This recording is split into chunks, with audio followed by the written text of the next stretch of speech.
Hello, everybody, and welcome to the Paradise Games Friday Night Magic Tournament. We're playing 3 or 4 rounds of Standard tonight. We'll get confirmation on that. I think it's 3 as well. We're playing 3 rounds of Standard tonight, and, well, I'm going to be bringing you all of them along with my buddy James. Hello. Thanks for showing up. Hey, man, that's what I do. Yeah, we're gonna have some pretty good magic here. We're starting off with Caleb versus Andrew. Here we've got blue-white butts versus mono-red. Is blue-white butts like a high alert deck? There's no way it's not a high alert Yeah, that's what it's got to be, right? Oh, they play Huatli. Oh, Huatli, and I assume there's high alert as well. Yeah. All right. Mono-red's probably gonna have a pretty tough time actually getting through all of that. Yeah. Blue-white butts is something I could get behind, if you know what I'm saying. Dang, you're right. All right, let's see who's going first here. Okay. Looks like the players have decided who will be taking the play. I didn't quite get a good look at it. Gonna have to, He doesn't look like he's getting a good look either. Yeah, gonna have to test my my standard knowledge here with this blue-white butts deck. I'm not sure how well or how familiar I am with all of the thickest creatures in Standard, but I'm sure that Caleb's deck is dummy thick, and that's gonna be good enough. Mono-red, however, I think I got a better idea. I see some shocks, Steamkin, Slaying Fire. Yeah, definitely much leaner mono-red deck, I think, than the absurdly mega thick deck over on Caleb's side. I think he's playing that, 04 Fairy, that Mills or whatever. Merfolk's Secret Keeper? Is that the adventure card? Yes. Yeah, that one. I think he's playing that card. That makes sense. It's a 0-mana 4/4, right? Alright, so it looks like Caleb's on the play. We have an island. Sends it back over to Andrew. Andrew will play Mountain and send it back. Caleb, yeah, that's a... Is that a Deputy of Detention? It's a 1/3. Yeah, I guess. I believe that is Pass Wall Adept. From Caleb's side. It is. Wow. I'm really doing better than I thought I would so far. You can activate it and it can't be blocked. Yeah, target creature can't be blocked. It's a 1/3, so it's going to be able to get in. Pretty powerful. Castle Embereth there from Andrew. And we'll see if he has any follow-ups. He did have a Runaway Steamkin in his hand earlier, so I'd be kind of surprised to see anything other than that on this turn. Can't quite get a good look at the rest of his hand from this angle, but I think Runaway Steamkin, the likely choice here from Andrew. Of course, the earlier you play the Runaway Steamkin, the better it is. So. The thicker it gets. The thicker it gets. You're right. Looks like Andrew agrees. Yep. Send it back over to Caleb. All right. Island off the top. Is he playing a Deputy on this Runaway? I would if I had it. Oh, looks like... That is not a Steamkin. That is... Is that all that glitters? I don't know. I'm gonna need an assistance from production on that one. I'm not sure. Gauntlets of Light. It's from M20. 2 and a white. Enchant creature gets +1/+2 and assigns combat damage equal to its toughness rather than its power. That makes sense. Yeah, I buy that. And you can untap it. Yeah, that makes a lot of sense. I did not play a lot of M20 limited, so there's like a nice gap in my standard knowledge of commons and uncommons from M20 because I didn't play a whole lot of M20 limited. I don't play a whole lot of limited in general. Yeah. So my draft cards are not in check. Not up to speed. Yeah. Come on, man. All right, we got Mountain from Andrew. This thing, it is worth noting that this thing's a 1/5, and it's gonna do a lot of damage, right? It's already done a lot of damage. It's gonna do 5, and if Andrew doesn't deal with it soon, eventually Caleb's just gonna be able to tap 3 mana and get in for 5. And Andrew kinda needs to race it because he's not gonna be able to block it later. So he's playing mono red, and mono red is quite good at doing that, but that is not going to be the most effective. This turn, Slaying Fire with Adamant going upstairs at Caleb. That'll do 4 damage, put a counter on his Steamkin, and then the Steamkin will hit in for 2. That, however, is not a particularly mana-efficient turn. Only getting 1 spell on your 3rd turn of the game when you have a Runaway Steamkin kind of feels underwhelming to me, if I'm Andrew. I mean, he didn't have a turn 1 play, and this is Is this his turn 4? That was his third turn. His third turn? Correct. Did Caleb go on the play? Yes, Caleb was first this game. Okay, yeah. I mean, still, it didn't seem like he didn't have... Yeah, he must not have any 1 mana, any 1 drops still. Or maybe his burn spells just aren't effective at that. So here we see a Huatli coming down on Caleb's side. That's going to be really tough to beat for mono red. Yeah. It's going to gain 5 life. Yeah. This deck seems very favored against mono red. I'm going to go ahead and toss it out there. Yeah. This might be the worst possible matchup. Caleb sat down and he was like, man, I just want to here to collect on some mono red, and then he just sits down against the mono red, ran it up. Yep. Imagine this. It's your Saturday. And you're sitting there, and you just hate mono red. You decide to brew this up for the whole week, show up and just try to smash him. You're just sick. This is the I'm sick of losing to mono red and best of 1 on arena deck. Yeah. You're just like, I'm playing Huatli. What else do I play with my Huatli? Give me just everything with the stupidest, most dumb toughness I could do, and I guess I'll kill my opponent while I'm at it. Grumble. Grumble indeed.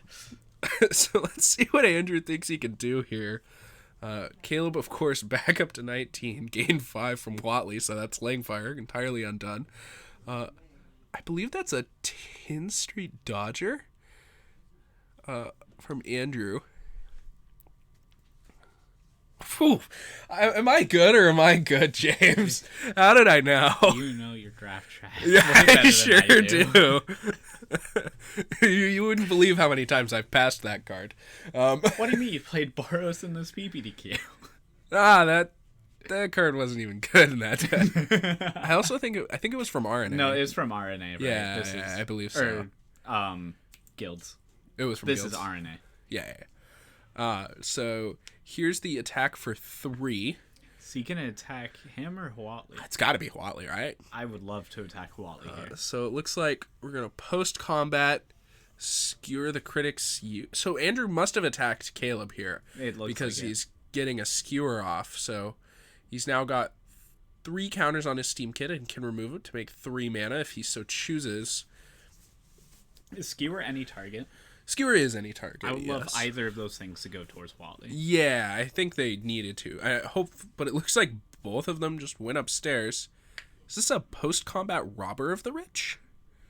That seems rather strange. That card has haste. Why would we play that post-combat? And we also did an attack with Tin Street Dodger, which also has haste. I'm confused. I am assuming that since there are new cards and this is a new deck for Andrew, that he does not remember the keywords on these cards. Because before rotation, he played mono blue tempo. That could make sense. And so this is probably just a new archetype for him to learn. Sure. I buy that. All right. Anyway, 1 counter back on Steamkin, of course, from the Robber of the Rich. Okay.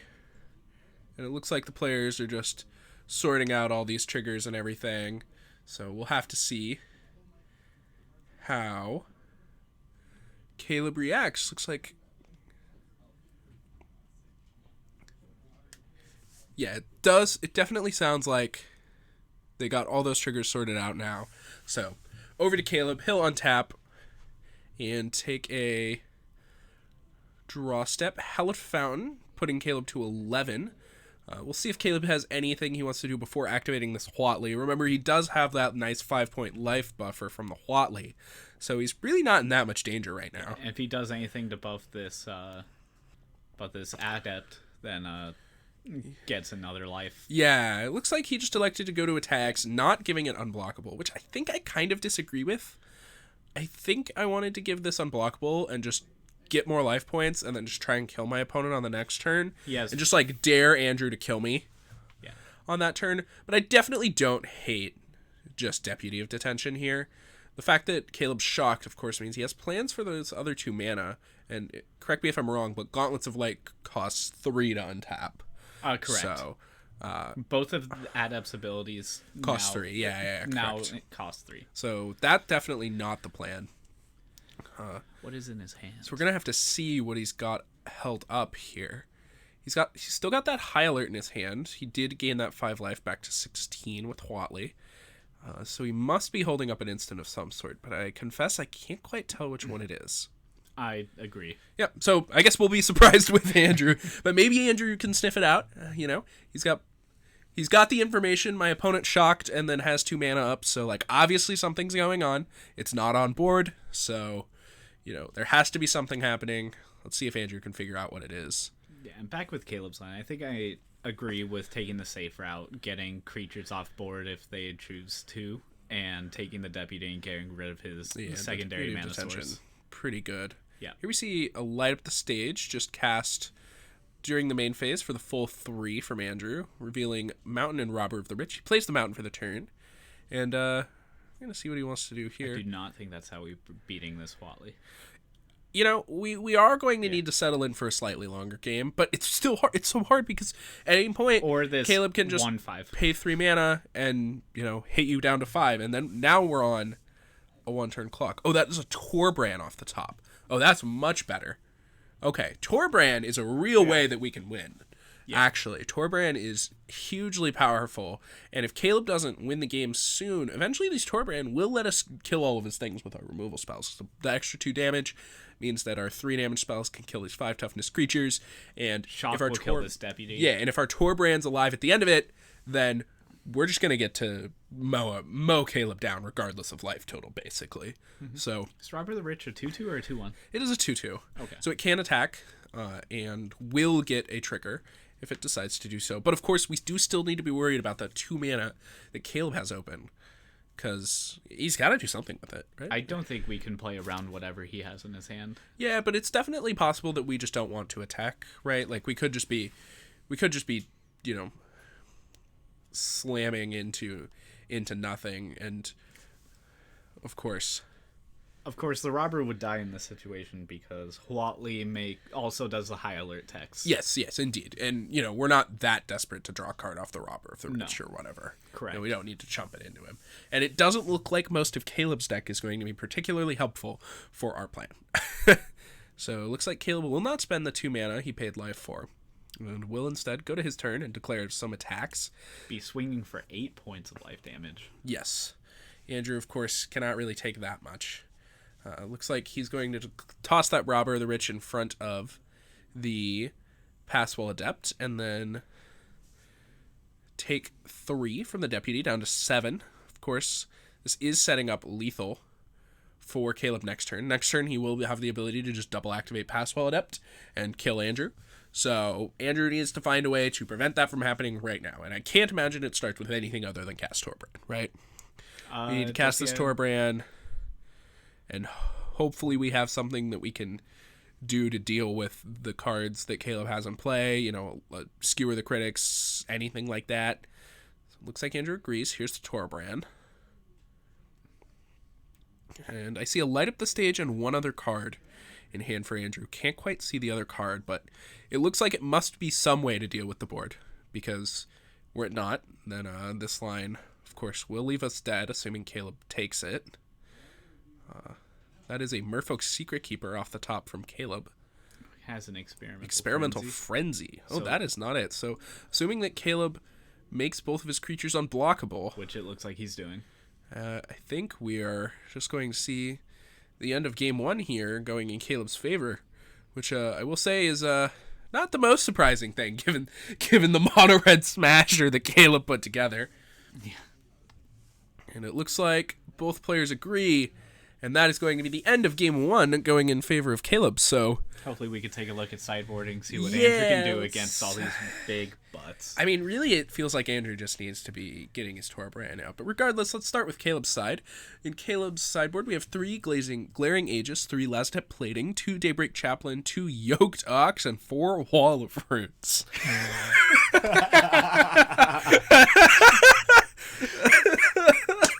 Oh, the mono red smasher comes to collect on poor Andrew. Just shows up with his mono red deck, here to get smacked down by blue white dummy deck. All right, we don't really need to talk about this one. The Daybreak Chaplains are insane. The Wall of Runes are great. Last Step Plating's good because you probably want to protect your guys from the from the removal spells that Andrew's going to be pointing out. Who Glaring Aegis, this man? Glaring Aegis is, I think, a little too cute, and I would probably leave it in the sideboard. Yeah. At the end of the day, our game plan is going to be really, really good against Andrew, and the only card we have to worry about is Torbran. So we need a plan to beat Torbran. Other than that, if Torbran isn't sticking on the battlefield for multiple turns, it really doesn't feel like we can lose. All right, from Andrew's side, I would love to bring in somehow the lava coils and the fries. Yeah. Or the 3 Fry are a must. The 2 Tibalt, Rakish, and Instigator, I tend to think are a must as well. Oh, he can't gain life from Huatli. Yeah, and also if the game's going to come down to a race, it should be really important to have that. 1 extra points of damage and the extra creatures. And him not being able to gain the life really matters. Yep. Legion War Boss, probably not really where you need to be. Lava Coil, of course, going to deal with the bigger toughness guys. Same with Fry. Kills like a deputy and everything else. Fry kills everything in Caleb's deck, and Lava Coil does the same without any enchantments. Yeah, exactly. So, definitely some actually pretty effective sideboard cards here from What from would we Andrew, take out thankfully. of mono red here? I'd be cutting cards like Shock. They'd be my first to go. Mm-hmm. I'd probably take out like Shock, any of the like 1 toughness 1/1s for 1 that are like the 10 Street Dodger. Yeah, like 10 Street Dodger type cards. The ones that just die to like all of the 1/3s that Caleb just has in his deck. That's the type of thing that really isn't going to be doing very well. And depending on Andrew's particular build, if we have cards like Scorch Spitter or things with flying that are evasive with Torbran, that's a particularly effective plan, and I want to be focusing on that. So I want to maximize my game plan to be around play cards that matter and remove the cards that don't. So I want to be playing Fry, Lava Coil, and bigger threats, and I'm not going to worry about all these, 1-mana dumb things, I think. So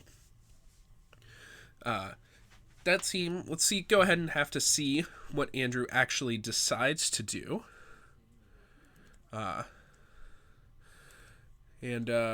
Looks like Caleb has already decided his sideboard plan, not too difficult. Bring in the nuts. Did he leave the bad things in my sideboard? Did he bring in cards?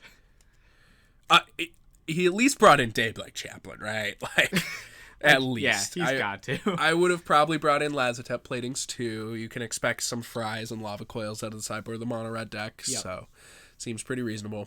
But I do think that Caleb's sideboard plan is pretty easy. Yeah. You look at those Daybreak Chaplains and you're like, I wonder what he was thinking when we put those in his sideboard. I wonder if he's ready for mono red. I'm probably not going to see this debut of Yoked Ox. Yeah, the Yoked Ox is probably staying in the board. Yeah. Unfortunately.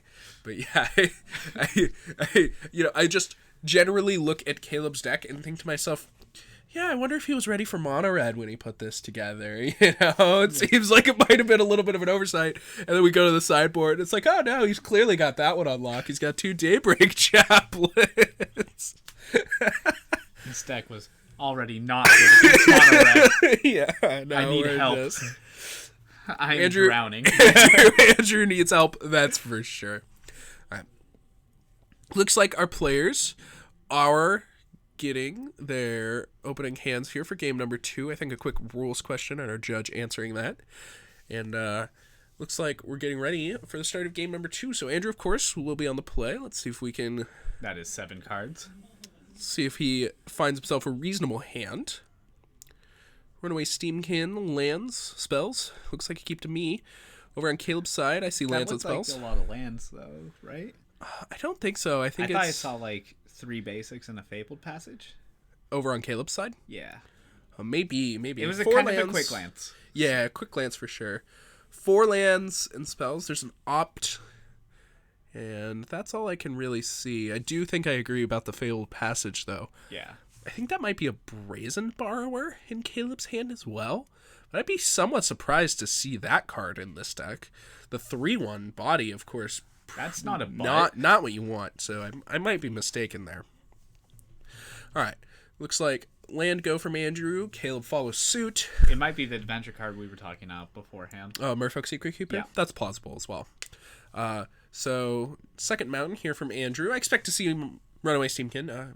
that's a pretty common play pattern out of Mono Red. Playing your Runaway Steamkin on 2 is just generally going to be the best thing you can be doing out of the deck. Also forget the amount of good 1-drops that this deck lost through rotation. Absolutely. The deck, which was really important. The deck needed to get a lot bigger. And thankfully, Torbrand facilitates that quite nicely because it is an absolutely ludicrous card on turn 4. So it facilitates the going a little slower and then just really killing your opponent on turn 4 and 5 plan, as opposed to playing all these 1-drops and trying to get them dead before then. This is Fae of Wishes. That makes a lot of sense. Oh, yeah. So Fae of Wishes, obviously excellent here. It's a 2-mana 1/4 against decks like, Mono Red. And, against the decks where you need to be doing other powerful things, it can go and find your best sideboard spell. Of course, we saw Caleb's sideboard, and there really weren't that many actual good spells. We saw some glaring Aegises. I don't know if he's here for the granted part. Yeah, that's probably true. We saw some glaring Aegises and some last attempt platings, but that was really about Looks like Andrew did bring in a Fry. Yes, Fry, obviously excellent. Andrew seeming to agree.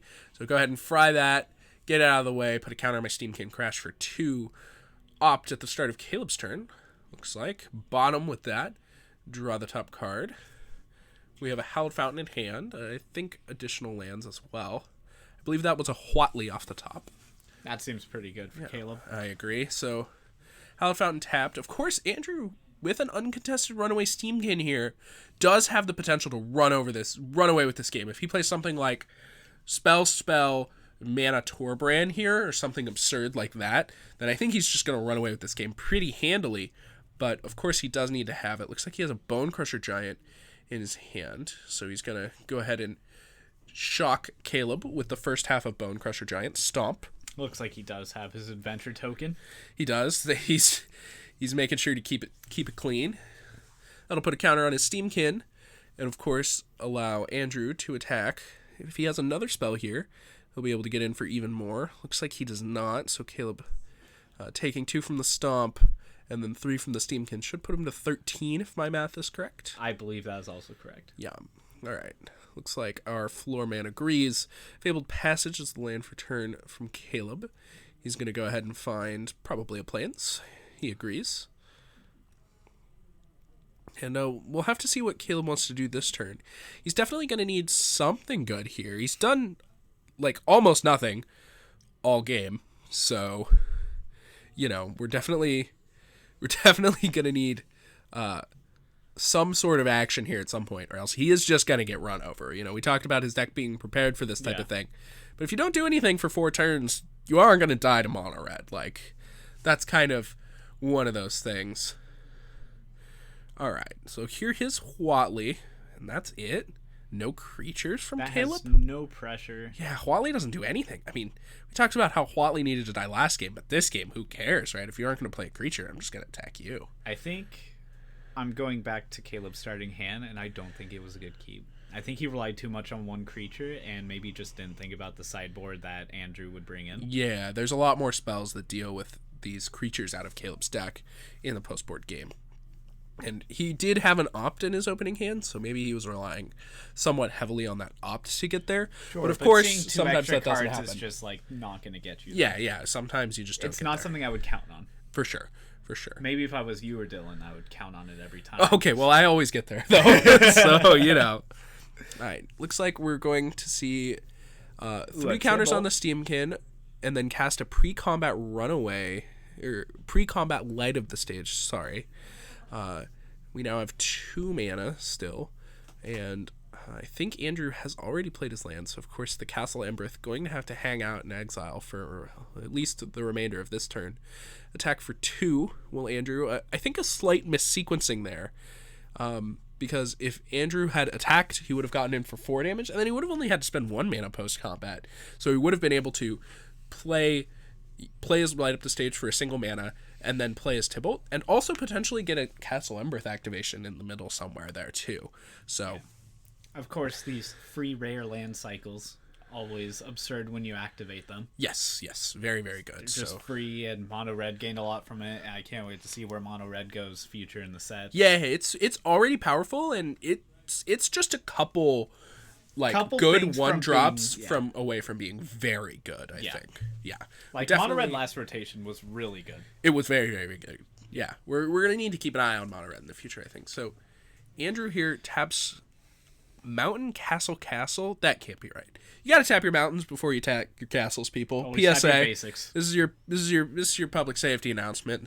Don't tap your lands that have effects first.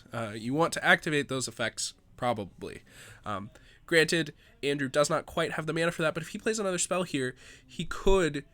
He'll end up with 3 counters on his Steamkin, and then at this point, he can remove the counters from his Steamkins to give +1/+0 to his team, which currently would be negative on damage, but if Caleb flashed in some type of creature or something that tried to block a Bone Crusher Giant, it could be very important. Is there a flash creature with a big butt? Probably. I can't imagine there isn't. I'm not going to sit here and claim to know what it is. There's like Fairy Duelist. That's a 2-mana 1/2, I guess. I don't know. It's not crazy good or anything. Small butt.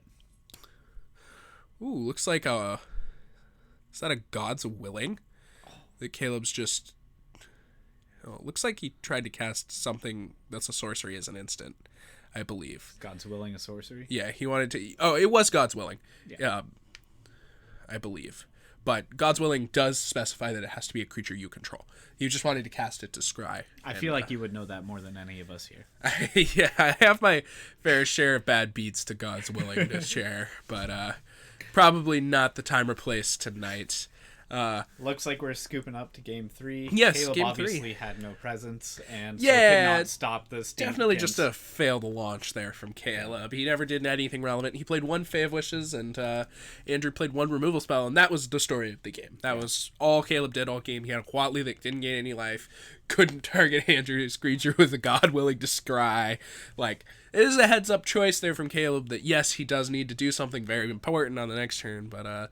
when you're that far behind, I hinted at it earlier, if you just do nothing, where Mono Red's going to kill you. Yeah. And that is a reasonably large percentage of Mono Red's, actual percentage against the field, is every deck has a fail rate, right? Whether it be you do draw too few lands, too many lands, or the wrong half of your deck. Mm-hmm. That fail rate, you're almost always going to lose to any reasonable Mono Red draw. And so, in Standard, that fail rate is relatively low, traditionally, because decks are less greedy in trying to do a less powerful thing. Being greedy. And they're just, more consistent, but sometimes they still fail. So looks like they're not choosing to go back into sideboards. Yeah, it looks like they both just shuffled it back up. Caleb on the play for this game. He did win the last one on the play, of course. Looks like a 1-lander here from Caleb. Oh, 2-lander. 2-lander, I see. At least a deputy. A Huatli, a Fae of Wishes, a High Alert were the notable cards I saw there. Looks like he's going to need to spike a land, but if he does, the hand looks pretty good. He might only have the 1 creature, though, still. And that might be a problem just determining by how many removal spells Andrew might have brought in. Yes, absolutely. I might be inclined to mulligan, but perhaps he is not. Perhaps Caleb gets a little gun-shy after last game, where his 1 creature got removed. Here we see Hallowed Fountain tapped. Pass the turn to Andrew. This is a red mana. He will play... I believe this is the 1-mana 1/2 that when it attacks, it deals 1 damage to the defending player. But I am not certain on that. I can't remember the name of it. Here is Fae of Wishes, followed by Fry. And then an attack for, I believe, what is 2 damage. That will put Caleb to 18. Scorch Spitter. It's Scorch Spitter. Excellent. It's a 1-mana 1/1. Card. Yes. We did. Really good with Calamity. Very, very, very good with Calamity. All right, here's a Fabled Passage. It will get a tapped land because Caleb does not have 3. Caleb will go ahead and play Merfolk Secret Keeper. He doesn't care about the mill. He's just here for the 0 mana. He's here for the 1-mana 0/4. Caleb's looking at the spoilers. He's like, nope.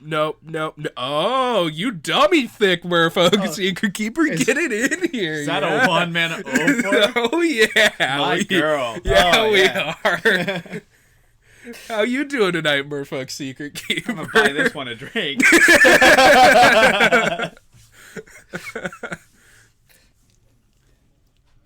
Let's see what's going on. Land from Andrew. Skewer the Critics, one of the cards in hand. So if he just gets in with the Scorch Spitter, the Secret Keeper, of course, will block. Yeah. And then the 1 damage will still go to Caleb, and then we can just spend 1 mana to skewer it post-combat. So that seems pretty likely. I also think I see a Runaway Steamkin in Andrew's hand, so presumably he drew that one last turn, because I think he would have played it if he had it last turn, although frying the Fae of Wishes could be a priority. So it looks like Caleb going to take the 1 damage post-combat. Here we're going to skewer the Critics, that Merfolk Secret Keeper. That is the line I talked about earlier. Mm-hmm. Caleb, of course, down to 17. Pass the turn back. I thought I saw a Runaway Steamkin, but I must be wrong, because he certainly... that's definitely a Runaway Steamkin. So I am a little perplexed as to why that one didn't come down. Of course, it wouldn't have been great against this Deputy of Detention here, but... I'm inclined to bring Runaway Steamkin in pre-combat last turn. Yes, I agree. Yeah. You really just want to play your Runaway Steamkins as soon as possible with this deck. Every time you play a spell and you're not getting a counter, it's basically 1 extra damage per spell. Mm-hmm. And if you end up out of cards at the end of the game, you're going to end up with 2 mana 1/1s. And I talked about how, random 1-power dudes just need 1 toughness dudes just need to get out of Andrew's deck. And it looks like Andrew elected to keep some in because he probably couldn't bring all of them out. But we, 2 mana 1/1s are certainly off the table for playable. I cannot put that in my deck. So here, looks like we're getting in a nice holding pattern here. Caleb plays a creature, Andrew kills it. Am I stuck in a loop? Yeah. Welcome to the Twilight Zone. Caleb, of course, might be out of creatures, though. We have seen of, low creature count be a problem for Caleb in the past, and I think he might be out. I think his hand was Huatli and a couple pump spells. Gauntlets of Light, I think, might have been one. Here's the High Alert that we've been mentioning basically all day. Stomp You. Okay, this should have been a Runaway Steamkin. Every other turn, at least Andrew had something else reasonable to do. Yes. But this turn, I think, you really just need to get that card in play. That Stomp could be held on to... Yeah, it's 2 damage. You're going to do 2 damage by attacking next turn with your Runaway Steamkin. I'm just a bigger fan of playing the Bone Giant than casting Stomp there, right? It's more damage. If that's our plan, then to get our opponent dead as fast as possible, and we don't want to stop for any of this Runaway Steamkin nonsense, I could be convinced. But at that point, I just want to cast the Bone Crusher Giant instead of, stop making a pit stop for this 2 damage stomp. Although I do agree with Caleb's hand more this time because he just has more creatures. Oh, Caleb's hand, I think, was good. Andrew just had the answer every time. Yeah, they and went through a loop. And he did make him have it, yeah. I don't disagree with any of Caleb's plays. I agree so far. And also, another Huatli, yikes. That ain't it. Looks like Caleb will go ahead and play a Huatli. Of course, it's basically a free roll to do so. That means if he ever gets to find a creature off the top of his deck, he can play it, gain some life. If he needs to, he can even overwrite his Huatli and gain more life. So that's pretty important. 7 loyalty, of course, means that Andrew can't really afford to kill it. I think Andrew's just going to have to send it face. And he's got 6 points of damage here. And there's finally the Steamkin. Yeah, right on time. The turn 7 Steamkin or whatever. Last one to the party. Yeah. And I think another Bone Crusher Giant in hand. Looks like Shock. Trigger. Put a counter on the Steamkin. Caleb down to 9. He has 6 power worth of attacking. So if he has a Skewer the Critics here, he does have lethal. But I doubt we would have seen the Runaway Steamkin were that the case. Down to 3 is Caleb. And expect it's going to be his turn. Oh, Fae of Wishes. That's a good one. Hello, beautiful. Fae of Wishes. And a Gauntlets of Light. Giving it 6 toughness. Gains 6 life. Will Caleb. Up to 9. All right. We're in it. Does have to find a way. To we still slow need down Andrew's assault. Still need something, but we are currently in it. We get to block. We're not just dead, so that's good. We get to block, and we get to survive. Andrew obviously doesn't have a burn spell. He would have played it. All right, and next turn he can gain 12 more. That's just with Huatli and a Huatli gain life. Oh boy, I think Caleb... all Andrew has done has been just for nothing. It's pretty much where we're at, if that's where we're going. Oh, Slaying Fire, the draw. Slaying Fire looks pretty good here. I think Slaying Fire Huatli? Did Andrew have lethal? I didn't do the math, but I guess we'll move on for now. Trigger on our Steamkin. Here comes, I think, another Steamkin, getting up to 4. Of course, the Fae of Wishes does still do damage based on its toughness. I'm not certain. Alright, so here come the attacks. Looks like it's going in with everything. So I expect Caleb to just block in front of the Steamkin. He does. An important thing for mono red is you should just, if you have other red spells to play and you could play Steamkin and this red spell, you should always play the Steamkin first. Oh, yeah, you're right. Andrew actually did missequence his spells on the last turn there. If he'd played the Steamkin, he would have ended up with an extra +1/+1 counter, which can always matter. It definitely can matter. Think it matters. Yeah. You can always get the mana, or you could just have like a 2/2 or 3/3. One power matters for sure. So here we see Caleb down to 3, but still not dead. Here comes presumably another Huatli, gaining 6 more life. Just at this point, I think Caleb's probably running away with it. If he has a land, he'll get to attack and then be able to untap his creature with either his High Alert or Gauntlets of Light. He can take his pick with ways to untap his creature. Was that another Fae of Wishes off the top? It looks like it was. So here is another 2 mana 1/4. Excuse me, 2 mana 4/4. And James, I think you know the phrase for this. What would you call these creatures? Dummy thick. Dummy thick. They're so thick. Looks like Caleb, no attacks, pass the turn back to Andrew. Andrew will take the top card of his deck. Here's another Steam. They're coming out in force. They're like, if you don't play us on turn 2, we're going to be on the top of your deck on turn 12, and you're going to be really bad about it. Turn 12? Turn 13? Turn 14? Welcome to the Steamkin Strike Union, where if you don't play us on turn 2, we're going to be on top of your deck on turn 7. We're going to be exactly where you want us to be. Robber of the Rich here from Andrew. Feeling like a good old-fashioned almost pass here. I think pass here is what we got to do. Like, I think we need to draw Torbrand to win this game at this point. And Caleb doesn't have too much pressure on us now. Of course, he should presumably attack us for 6 in the air next turn, but we can take a couple hits of 6 and try and dig for spells that matter.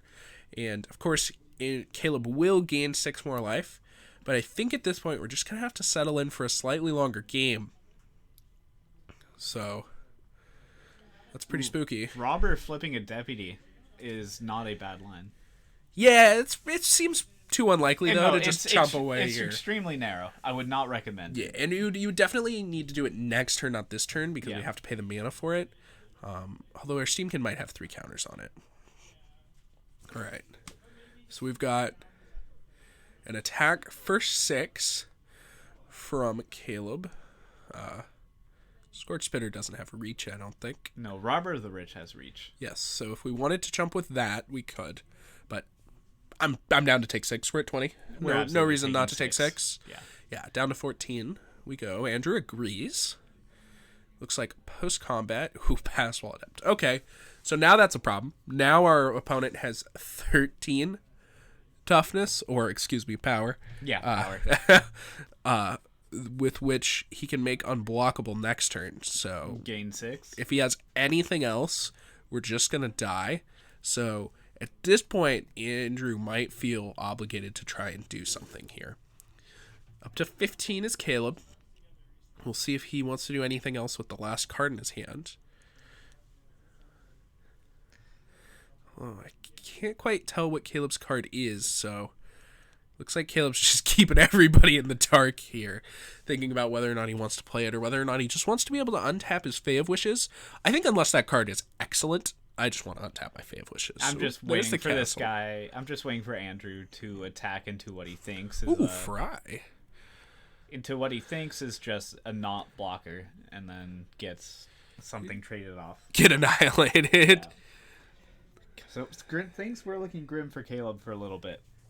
But drawing all these big booty... Yeah, the big booty brigade showed up just in time for Caleb this game. We're ready for a rally. So, Fry, of course, the top. Off the top for Andrew. Very good draw here. Should be able to fry a Fae of Wishes, get it out of there, or potentially fry the Passwall Adept if he thinks that's a bigger problem, which... very well might be. I think the Passwall Adept probably a better target with this Fry, because I think the Passwall Adept is going to kill us in 2 turns. And I think that the Fae of Wishes, like, we have more ways to deal with that in the future. But I guess the Passwall Adept does only have 3 toughness, so that's definitely pretty relevant. Yeah. So looks like Andrew's sending it in with the team. I think I agree with this attack. I also agree. So, Robber of the Rich. Trigger. Let's see if we can find anything good here off the top of Caleb's deck. I can't quite see what that is. Hopefully our producer lets us know. Man. Oh. I am not sure what that card is. I think I got a better look at it now, but I'm just not certain what it is, unfortunately. I think it's some... Oh, it's God's Willing. Excellent. Oh, wow. God's Willing's actually insane here. That's actually, I think, the perfect hit off of Andrew's deck. So now, whatever Caleb tries to eat with his Fae of Wishes, Andrew's just going to be able to God's Willing it. And then Caleb won't be able to eat a creature. He's just going to take a bunch of damage. He doesn't have lethal on the next turn. And then he's probably going to just die on the following turn, right? That seems likely to me. All right, so it looks like... Is anything attacking Huatli? I don't think so, but okay. The Huatli is at 1, I believe. Yeah. So not too worried about it. Doesn't really do anything currently.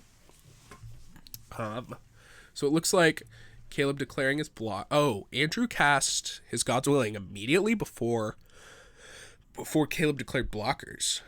Oh, I do not agree with that. He also does need to scry one, which I'm not certain he has. Looks like he's doing now. Mountain, bottom, top. Did we just top a mountain? I would like to see what's in I must have misseen. Andrew does not have any cards in his hand. Then yeah, I must have misseen. I would love to bottom that mountain. Yeah, I must have misseen. There's no way mountain could ever be a top in this world. Of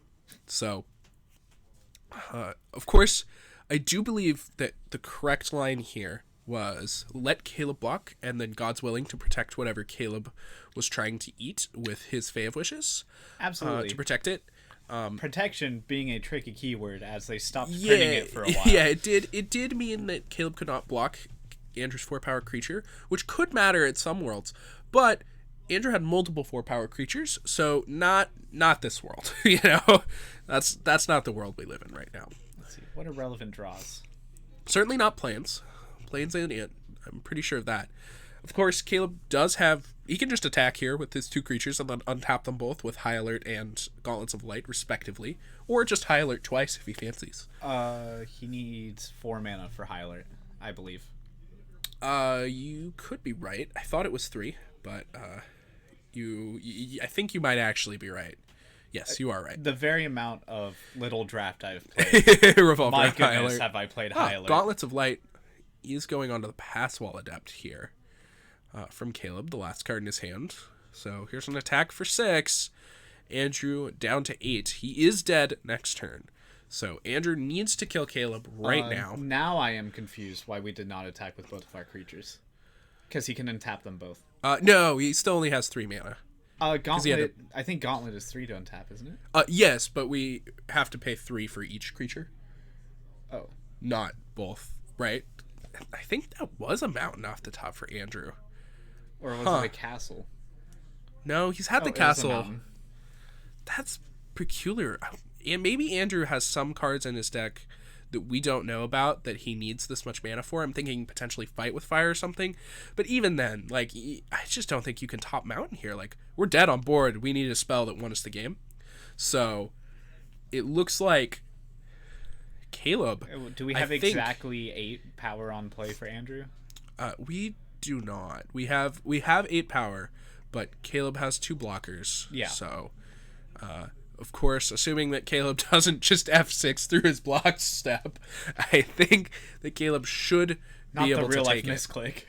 Yeah, I think also the IRL misclick was leaving that Mountain on top there. Yeah, yeah, like in this situation, we need a spell for sure, and we have enough lands. We can cast anything in our deck. Yeah, unless it's something ridiculous. But, like, you know, we're really looking for big Haymaker spells, Torbrand, a removal, like another Fry to keep us alive. You know, basically I guess a spell that affects the board state. We can cast Burning Sun's Avatar. Yeah, that one rotated, though. Yeah, I know. All right, looks like Andrew will activate his castle and attack. Caleb will untap, declare his blocks, put the 6 toughness creature in front of the now 5 power Bone Crusher Giant. Yeah, the dummy thick boys in front of the not quite strong enough for all this thick boys. And the skip squad. Caleb's gonna take 2, one from the Scorch Spitter's trigger and one from the Scorch Spitter itself, and then both of Andrew's creatures will die. You'll go over to Caleb, and I believe that will be the end of the game. So I think we're just waiting for the players to kind of catch up with where we are, and it looks like they agree. And that is the end of our first match, so pretty interesting there. We got to see a few fun decks that maybe you'll try and take home to Arena later. Of course, Blue-White Dummy Thick is probably one of my preferred casual decks, just because I really, really like all of the like high alert things from RNA and all that. I really, really like that archetype, so I'm very about what Caleb's got going on here. Yeah, it looks like he's got a lot of way to utilize big butts. Yeah, the games look fun, the deck looks sweet. So thank you to our players, and with that, I would like to say thank you to the first sponsor for tonight's stream, Tabletop. Tabletop is a board game apparel clothing brand store, and they make awesome stuff. If you are into board games, tabletop RPGs, basically tabletop games in general, Tabletop is the place for you to get sweet merchandise so you can rep that. People like showing off the things they like, and I'm a big fan of Tabletop merch. It's super soft, super comfortable, and it doesn't shrink or anything. It's high quality, so if you enjoy that type of thing too, I highly recommend you go check out Tabletop. Tell them we sent you. It really, really helps us that they support us, and it helps them to know that we're supporting them too. So if you tell them that we sent you, it's just going to be great for everybody. So thank you so much to tabletop.com for letting us be here to bring this to you. And with that, we're going to leave you with some capacity, and we'll be back for round number 2.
exactly. I looked at her. I was hello, everybody, and welcome back to round number 2 of the Paradise Games Friday Night Magic. This is standard. We have Cade playing Big Gruel against Greg playing Bant Golos.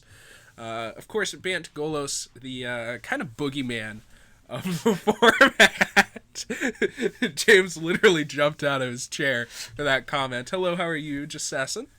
Of course, Yo, Jassassin, that's a cool name. Jesse, a good friend of ours, and often on the stream with me. So, Jesse, of course, not with me in the booth tonight, but thank you so much for tuning in.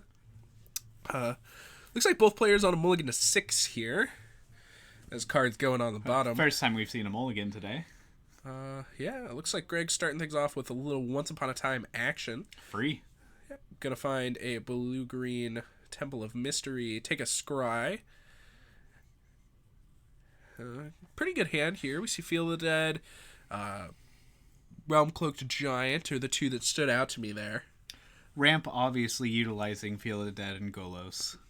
It's Bant Golos. Yeah. Cade with a little bit of Once Upon a Time of his own. Once Upon a Time. Let's see what he can find. Looks like he's got Stomping Ground in his hand as well as some spells. I expect a land here. I think his hand looked a little land light at a glance. Round 1 was Mono Red versus Blue White Big Butt.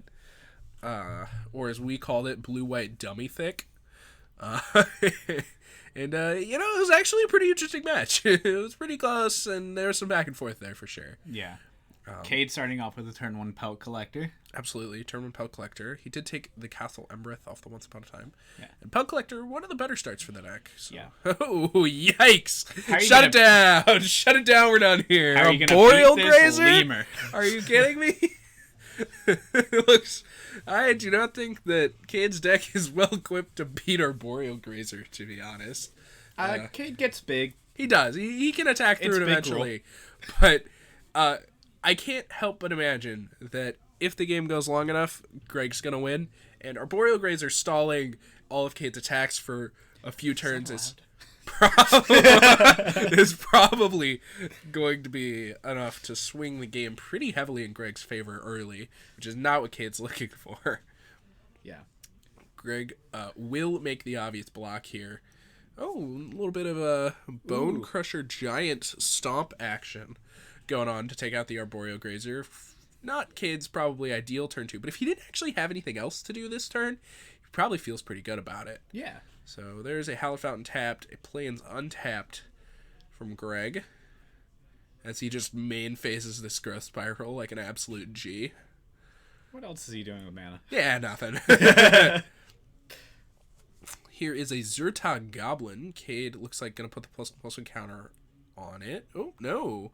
Ooh, giving it haste. I like it. All right, smash for 4. One thing you got to do against Golos decks is you got to get in there quick. You got to get him dead for sure. Yeah. Looks like Cade recognizing that this board pretty likely to get removed in some fashion, and he just needs to get it out of there. Of course, 5 lands in play currently from Greg. Looks like he will Growth Spiral into an island, play it, send it back. Greg is sitting with Realm Cloaked Giant and Circuitous Root in his hand, I believe. Ooh, this is going to be a lot of zombies next. He only has 1 green mana each turn, so yeah, the Circuitous Root should be able to remedy that for the future, but Greg may be forced to just cast off this board next turn. Here comes Robber of the Rich, it looks like, from Cade. Here is that Robber. Unfortunately, no Pelt Collector trigger. And an attack 4/6 trigger. Greg's going to give this one a read. Come on. Where were you last round, Greg? We already know this one. We were here last Should have tuned in to the stream. Yeah. All right. Is it Guildgate off the top? That's a whiff. Shout out to www.paradisegames.com. www.paradisegames? Come on. What do you think this is? Wrestling? Yes. All right.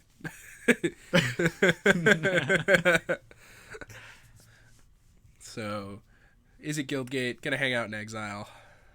It's no.com. It's paradise.games. Sorry. No.com. There's no Disaster. Disaster strikes. You didn't even know that. Do I even work here? No. Cast off. Cast off wiping the board seems like a pretty good play. Yeah. Cade's pretty low on the card count, as aggro decks do. And Greg's under quite a bit of pressure, so can't really afford to start taking 6 every turn. Here is Shifting Ceratops from Cade, and gonna give it haste, smash in for 4. And Greg down to 6. Circuitous Root, of course, is gonna start making zombies. There's a land. Isn't Shifting Ceratops a 5/4? Yeah, it is. It is.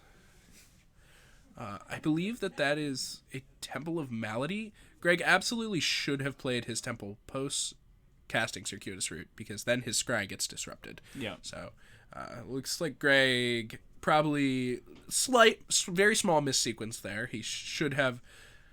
I think he realized it as he these Caterpies? Immediately tossed something on the back. It looks like these are Caterpies, which are going to be our zombie tokens of choice for this match. I approve.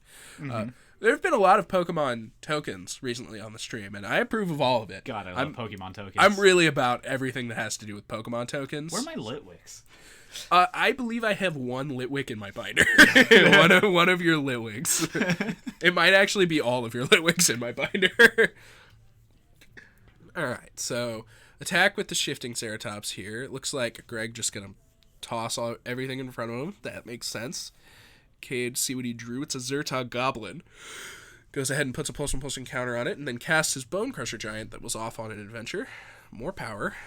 Greg does need to find something, but at this point, lands are creatures and spells are way better. Looks like Circuitous Root, more lands, and 2 more zombies. Just go back to 3 zombies. Yeah. What even happened? Nothing. Oh, sorry. Cade lost to Shifting Ceratops. Oh, true. Of course.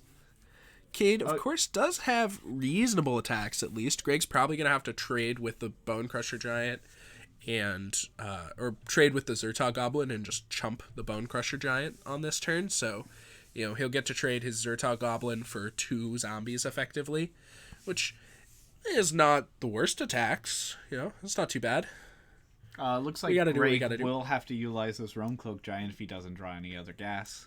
Yeah. Still has that in the adventure Very zone. Interesting choice for Greg not to just cast his 7/7. I think he probably should have. But he does have the mana available. He could have cast it, but decided not to. Has Vigilance, dog? Maybe he's just, he's got a stable board and he's playing around potentially having to rat the board again soon. Or he's with like a time wipe or whatever. Here's a land. Here's the Realm Cloaked Giant. Greg not forgetting about it. Of course. Alright, there's the requisite 7 mana for the Giant. Land for Cade. Let's see what he drew. Looks like it is... Is that a Tibalt Rakish Investigator? It's probably a... it's definitely not that. It's Domri. It's got to be Domri. It's Domri. Yeah. Got it. So he's going to give this creature... I think that must... I'm really not sure. It looks like he must have fought a zombie with his Zertog Goblin. He did indeed. Correct. Yeah. Realm Cloak Giant, I'm going to take out the Domri. Here we see another Circuitous Root. Boy, Greg is really routing this out. He's got this game mapped out. He knows the brutes. He's got it down. He printed out the map quest. He did. He's got his map quest on the dash. He's ready to go.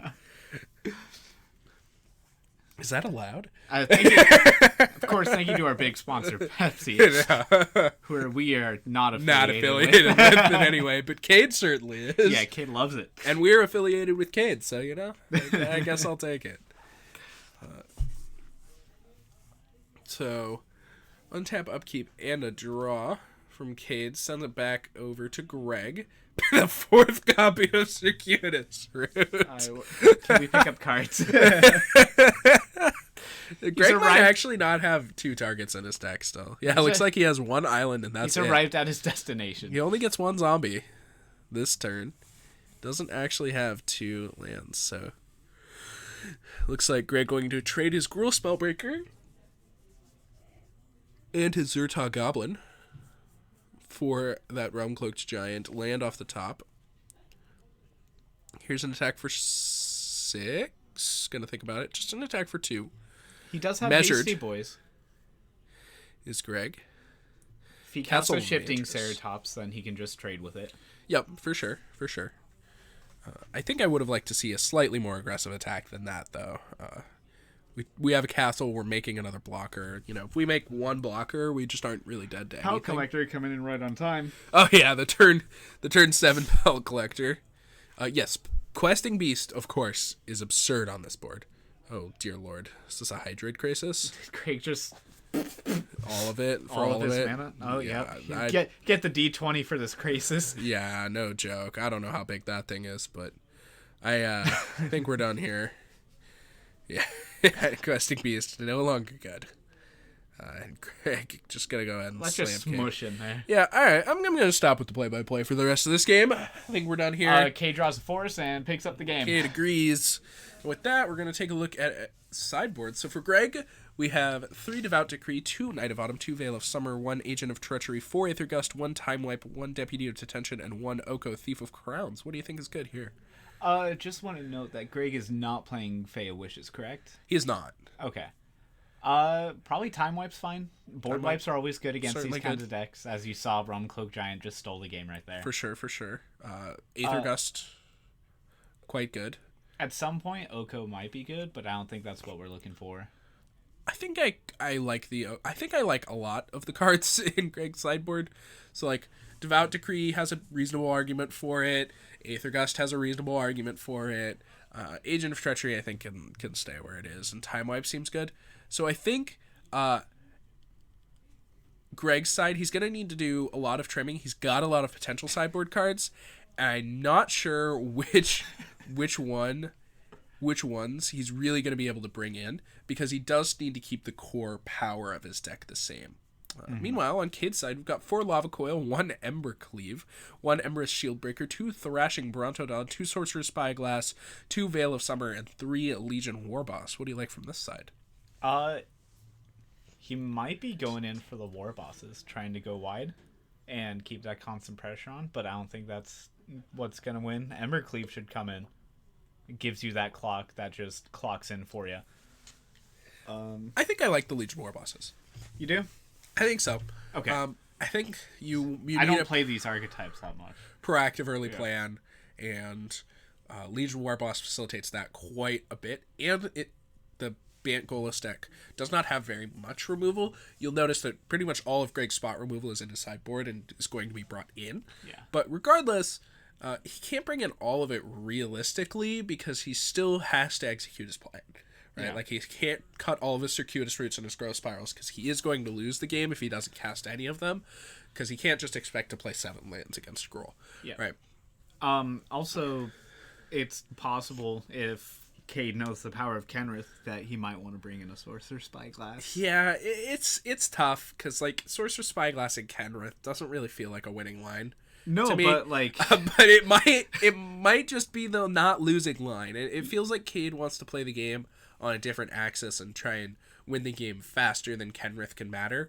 But I do expect that if the game goes a little longer and Greg plays Kenrith, then that's going to be the end of the game. Yeah, Kenrith is absurdly powerful out of these Golos decks, and I think is the single biggest find that kind of evolved, like a week or 2 after these Golos decks really started taking off. And as if they needed any help. Yeah, and it is warped the actual Golos decks so much to support Kenrith, because people have really acknowledged how powerful Kenrith actually is in these decks. Just 1 red, give them all haste and trample. Why does it give them all trample too? Why does that ability only cost a single mana? Why is give my entire team haste and trample 1 mana?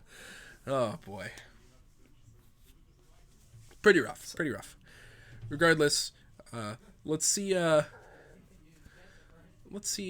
how these post-board games go. Looks like both players are done sideboarding, so let's see how it's going to go. Cade, of course, on the play for this one. Being on the play, pretty big deal for Gruul in this matchup. You really need to be able to get in under Bant to be able to stand much of a chance. Who designed this card?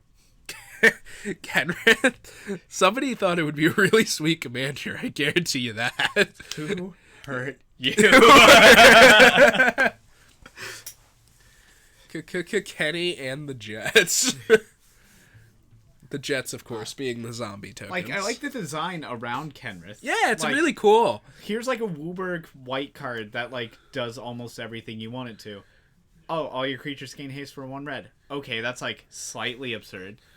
Let's give them trample. Yeah, it's really very good. You know, for 6 mana, he's a 5/5 with haste. Yeah. And trample. Yeah. And all the the rest other of your creatures. team is. Yeah. And Heaven for Fend, he's also just a 5 mana 5/5. I mean, also, to be fair, he gives his opponents trample, too. Yeah. And haste. Whatever. So it looks like Cade Snap keeping his hand.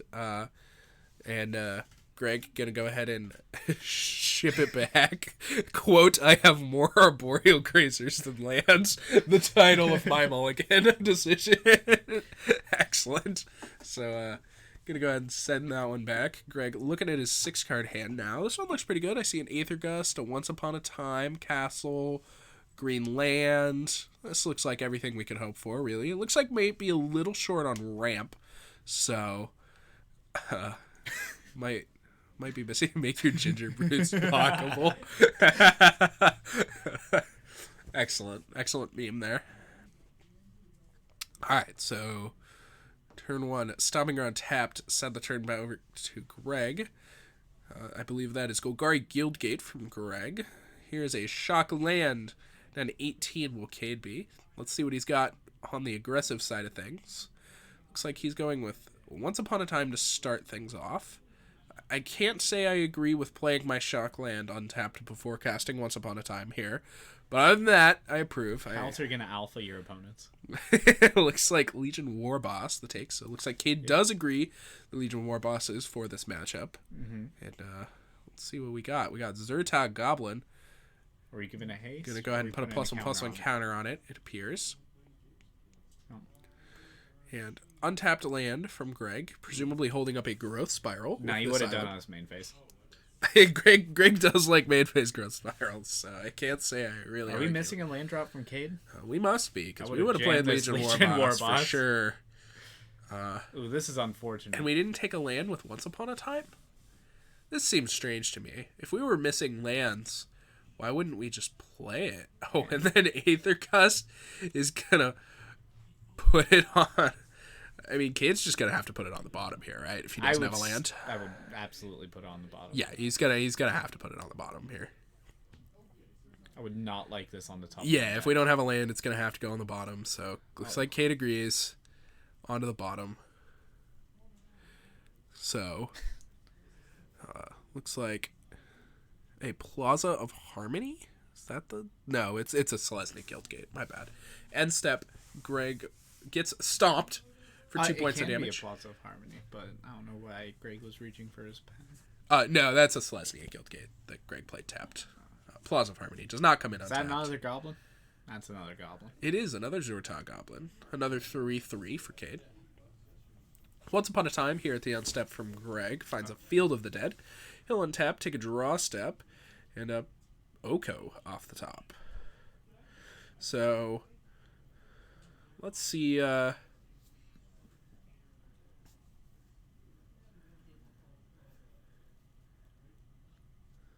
see what Greg wants to do here. Looks like he will play the Field of the Dead for turn. At least that's what he's thinking. He does. I believe he has another Field of the Dead in his hand currently, in the back of it there. I think I see a Time Wipe, an Oko, and some lands, if I'm correct. Of course, Greg missing on the requisite white mana for that Time Wipe currently.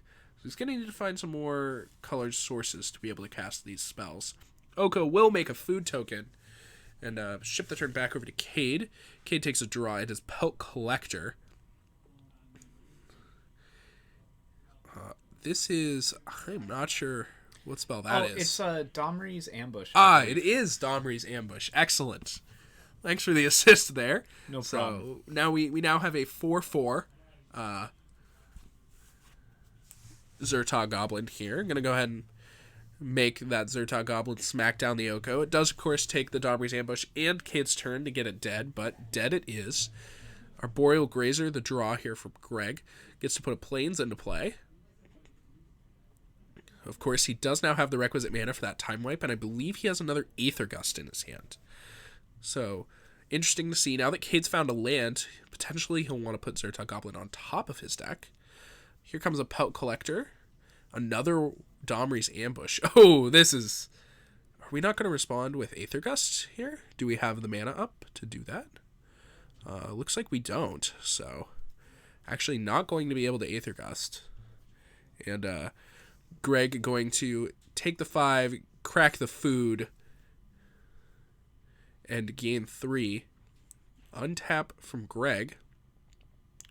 We'll see what he wants to do.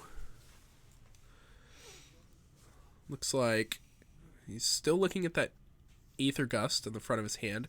If he didn't Aether Gust in response to the Domri's Ambush, he must be casting Time Wipe on this turn. That's kind of the only thing that really makes sense to me. Looks like Greg might just be greeding out pretty hard here to try and get some value. He's going to start with Once Upon a Time. Beanstalk Giant among them. Is that another Field of the Dead? It is. Probably taking that.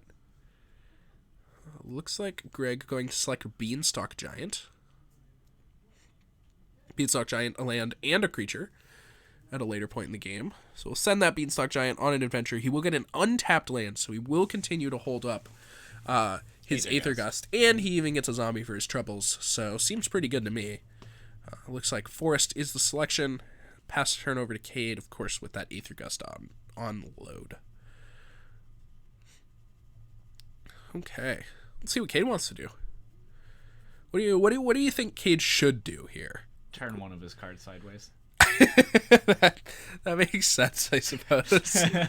Yeah, just kind of start slapping him. Yeah, because he needs to put pressure, but that Oko bought him so much time. It did.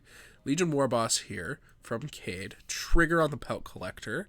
We'll get a +1/+1 counter. Of course, if Cade's comfortable trading his Pelt Collector for a zombie, then, well, now's the time. Here's his Fanatical Firebrand, which is his 1/1 Legion Warboss tokens.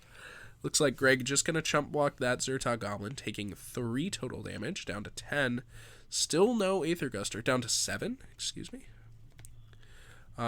Looks like something got missed earlier, and Greg is now at 7. Alright, looks like there's the Time Wipe from Greg that he'd been holding on to. He had been grading out pretty hard with his Aether Gust to wait for the Time Wipe. Land post-Wrath will make himself a zombie. Once Upon a Time off the top from Cade. Let's see what he wants to do. Looks like Gruul Spellbreaker is the selection. He'll make it a 4/4. And that is not that's not legal target. Greg cannot do this on Cade's turn. Because Gruul Spellbreaker is hexproof. Oh, the spell. Excellent. He's casting it on the spell, half of the Gruul Spellbreaker. So before it resolves, that is, of course, allowed. That choose target spell mode on Aether Gust kind of gets me sometimes. Cade, interestingly enough, choosing to put it on bottom, not on top. I think that one might have been one that we wanted on top here. Gruul Spellbreaker is pretty big. It deals with the things pretty well. Regardless, Hydrate Graces on top of Greg's deck. That's a big issue for Cade. Gains Greg a bunch of life, draws him a bunch of cards, and now we're kind of up the creek without a paddle, I believe. If Greg's top few cards were kind of inconsequential, I think we stood a real chance this game. But Hydrate Crisis, I think, has got to be the absolute worst card that could have been on top of Greg's library. Yeah, I agree. I don't think there's a way he's... Okay, this bottom. That he's beating this Hydrate Crisis. It's such a big flyer and a big threat. Like, if Greg just drew air off of the draws from the Hydrate Crisis, it's possible that Cade could win. But he needs to continue to draw air for Cade to have a chance. And it does not look like this is air. Yeah, Circuitous Route, not quite air. That's 4 power. Of course, Greg does have Field of the Dead in play. He has 2 Field of the Deads. It's 2 Field of the Deads in play. Never mind, 8 power. Yeah. And then its land for turn is going to be another 4 power. So, even when you draw complete air, you're ending up with, 4 to 12 power or whatever. Yeah. These are technically only lands, but that's part of this just raw power of this Golos deck, is that, you play so many lands, so your deck's really consistent in getting your spells and being able to play them on time. And then late game, when you draw your lands, you don't feel bad about it at all because they just make zombies. And so it's so hard to deal with this Golos deck, and you certainly can't do it at this stage in the game. You have to kill them before they start to get this type of thing online. Attack for 4 will Cade into the absolute army of zombies. Greg willing to get blown out by Lash of Thorns here. Embercleave, hello. Alright. So, looks like Cade going to be able to do 5 damage twice. So he's going to take out 5 of the zombies. He will still lose his goblin. Of course. Or his Gruul Spellbreaker. That still leaves Cade dead on board, unfortunately. And that means we're going to see Greg take a reasonably quick 2-0 here over Gruul. Bringing him to 2-0 so far in tonight's standard Friday Night Magic tournament. So good job, Greg. Well, is Steven playing? Steven playing? Steven is playing, but Steven lost in the first round of this tournament. What? He lost to Cade, as a matter of fact. So Cade's just kind of running the Golos gauntlet currently, and he's 1-1. So not the worst record, like? Not the worst. I do not want to go through the Golos gauntlet. You don't want to go through the Golos gauntlet? I'm almost glad I'm commentating today. Alrighty. So with that, I think it's time to go ahead and thank our second sponsor for the night. Our second sponsor being Die Hard Dice. Die Hard Dice is a brand that makes metal dice for Dungeons & Dragons and tabletop role-playing games in general. So if you need dice for your tabletop game, I highly recommend Die Hard Dice. They are the best dice around. They're metal. They feel great to roll. They're heavy. And they just have this really satisfying, plop when you hit them on the table. They also make excellent dice trays, which are super good for war games, Warhammer, anything like that. And so if you are in the market for any of those type of games, I highly recommend that you check out some Die Hard Dice. We have them in the store, as a matter of fact, and they look phenomenal. They come in an excellent case. I highly recommend them. Thank you so much to Die Hard Dice for supporting tonight's stream. Without them, I wouldn't be able to be here bringing this to you. So thank you so much to them.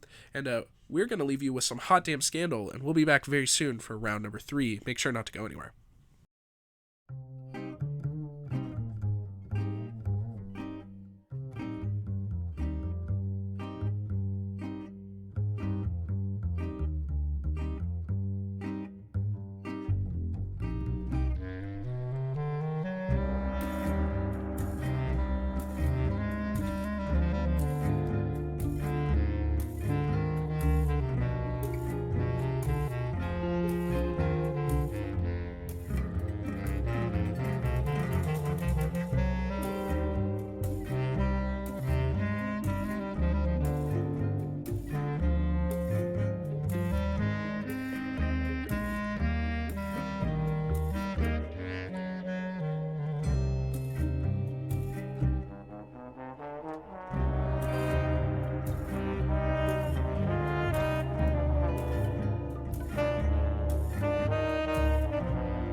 The bottom fell out of the clouds today, and the rain came down like a mirror. One big sheet and it shattered on the ground. Now it's 7 years of bad luck all over this town. It's collection time on all of your debts, and you can't get by just talking. Your smile don't work, and your car don't start, and your doors ain't keeping you alone. No, not even if you lock them. No, not even if you lock them. When you're tapped into that bit of fame, just about anything feels good.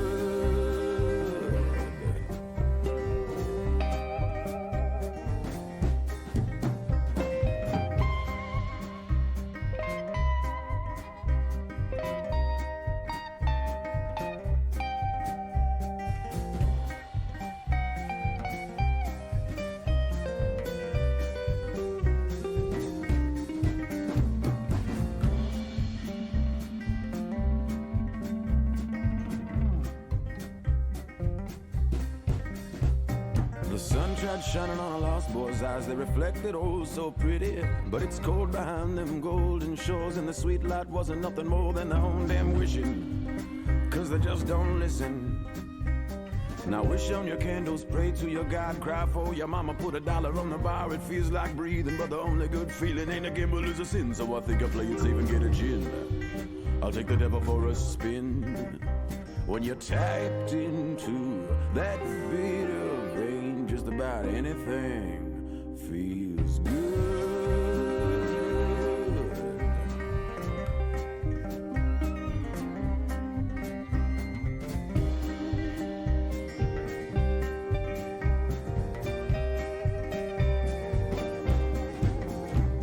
For some the morning brings another day, but all it does for me is shine an ugly light around in the room that I've been hiding in. Now I take the easy way, yeah, that gets harder every day. But I ain't here to fix myself, I'm just trying to blind these eyes from hell.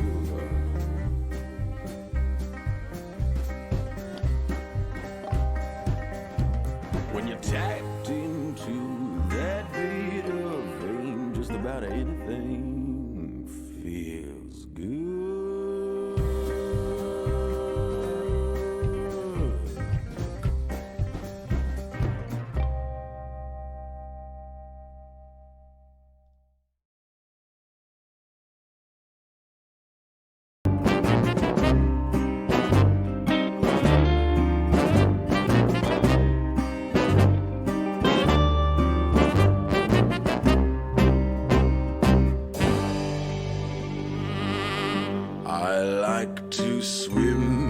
Bottom of the barrel, I like to sleep in hidey holes and barroom stalls. I like to hear the piano playing in the bloody little dawn.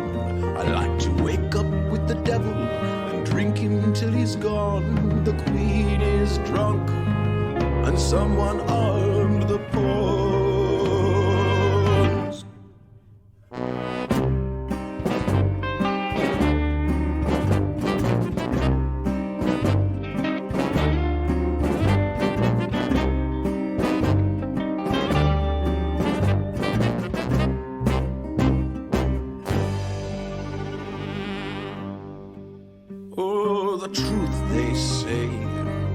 Is an acquired taste, a vice I've never thought to own. There is no cleaner left, so we filter it through cigarettes.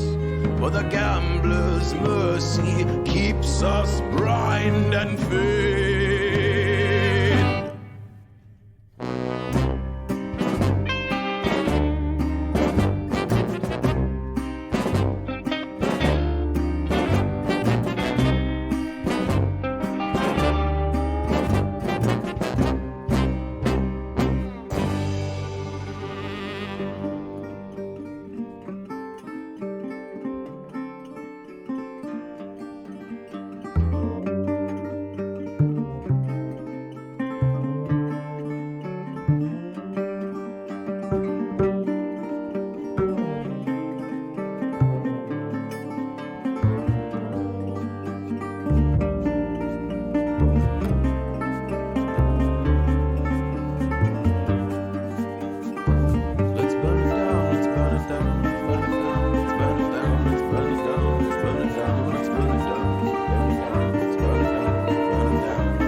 been relying on my bruises, defined my edges against skies of gray, but now my worries are how far away.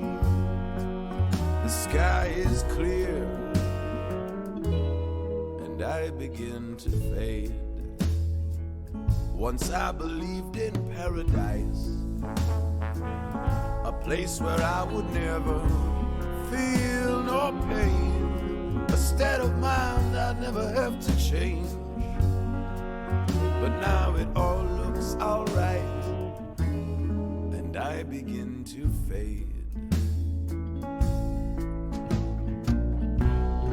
Trouble, I need you. I don't know what I am, but I ain't nothing without these blues.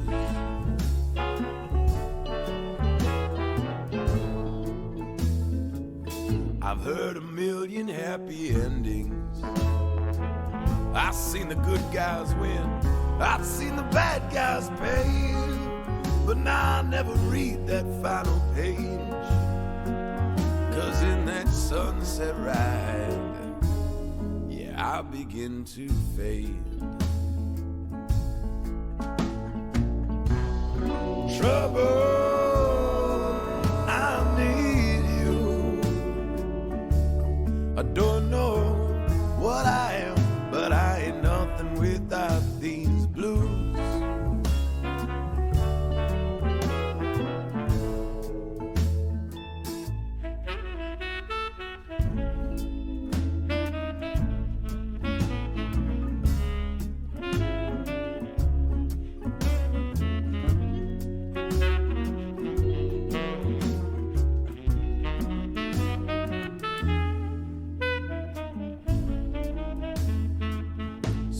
There's heaven for the hopeless, a place where we can all still wax and wane, a place where cloudy skies can still bring rain.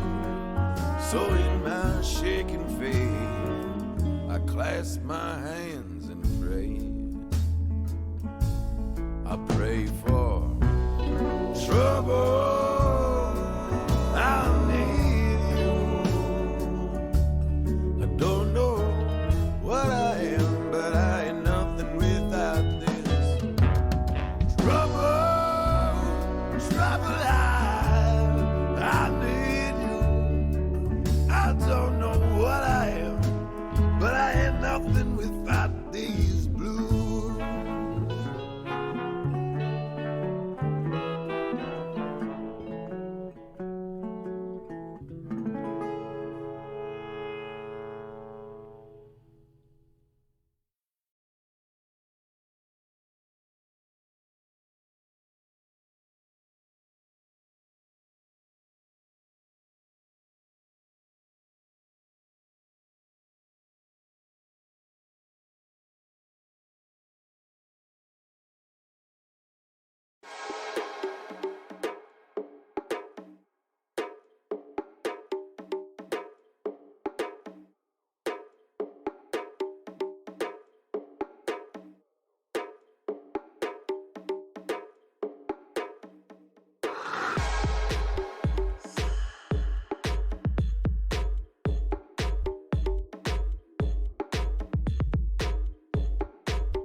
Hello, everybody, and welcome back for round number 3 of the Paradise Games Friday Night Magic Standard Tournament.